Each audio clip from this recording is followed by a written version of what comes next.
За залуучуулах бичлэг үрж जैन. Тэгээд ах нарыгаа жоохон зэмлсэн бичлэг өмнө хийсэн байгаа. Тэдний дахиад хий. Харин би уул нь Монгол эрхтэй хүмүүст хайргүй биш байхгүй юу? Монгол эрхтэй ч айгүй хайртай. Хайртай учраас ингээ хилдэг байхгүй юу? Ахаа та ингээ тэ гоё байх хэрэгтэй байна. Ахаа та ингээ мдээгүй юм зөндөө байна гэнэ. Нэг л их том бүдүү ах нар ингээ чи юу юм бэ гэл тэгээд яг зөв би дүү хүний хувьд тэр хүний хүндлэх нь зөв. Гэхдээ хичнээн дүү хүн байсан ч гэсэн зөв юм хэлж магадгүй нэг удаадсан сонсоод үзэж болно шүү дээ. Тэгэхгүй болохоор ингээд одоо хэрэг өмнө хэлсэн шүү дээ. Бид нар хэрвээ дайны цаг үед те халахын голын байлдаанд оролцож исэн бол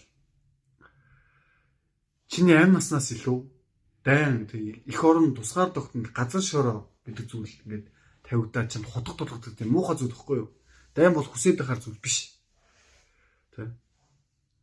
Тулаад ирэхэд бол яалтчгүй тэгээд хэрвээ тухайн нөхцөл байсан бол тэгээд зэрэг байх насанд байсан бол зэрэгт нь явж таарна ягдгүй л миний Монгол их орон тэгээд тусгаар тогтнод бол газар шороо өвгд эз гэх мэтлэн зүйл нь байсан бол тухайд явж таарах байсан баг. Гэтэ та нар болохоор ингэж яриад байгаа байхгүй. Одоо юм бацаанууд явахгүй. Бидний үеийн ихчүүл явна. Мохох байсан гэдэг. Яаж та нар ингэж 20 настай залууг ингэ галган дээрх тавьсан ингэ дүгнээд ий. Бити тэгэл тэгэл.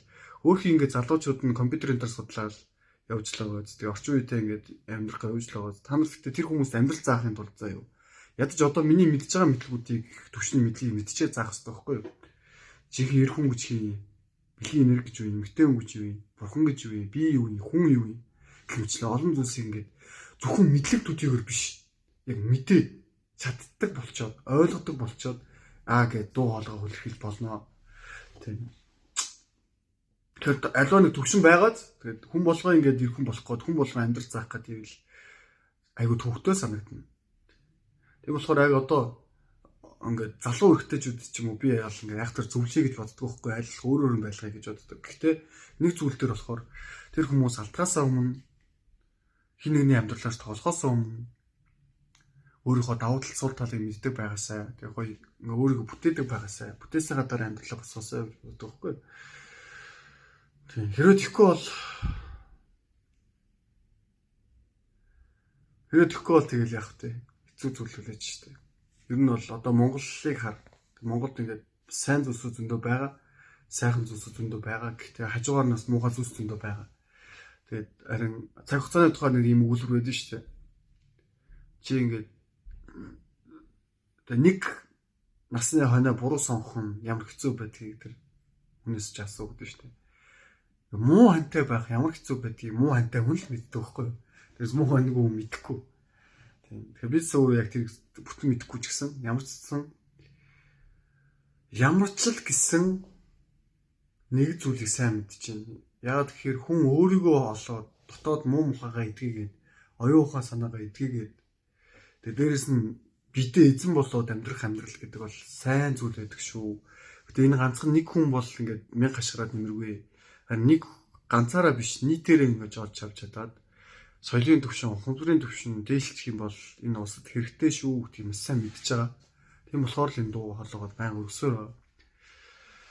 Тэгээ бид нар энэ сэдвүүдээ ойлгоч л доо гэж танаас одоо гуйж байгаа байхгүй юу? Тэгээд ахнараа танаас гуйж байна. Та нар жоохон эрүүл мэндэ арчаатай байя. Та нар гоё байя. Гэтэ зөвхөн фитнестэй явах биш ээ. Фитнест яваад та нар энэ зүйлийг бас ойлгох биш ээ. Ямнасны баталгаа танад болж авахгүй шүү дээ. Тийм болохоор энэ энерги ойлго.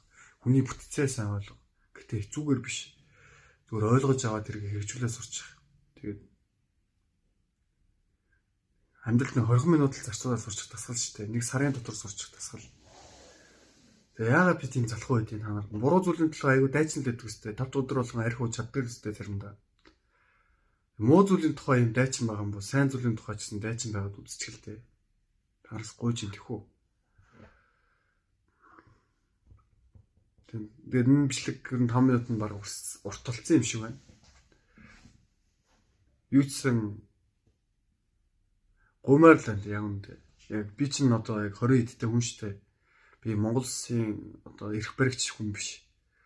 Улс төрийн нөлөө бүхий хүн биш. Санхүүгийн эрхчлөөнд хүрсэн ч юм биш. Зүгээр адилхан амьдралаа босгож байгаа л залуу.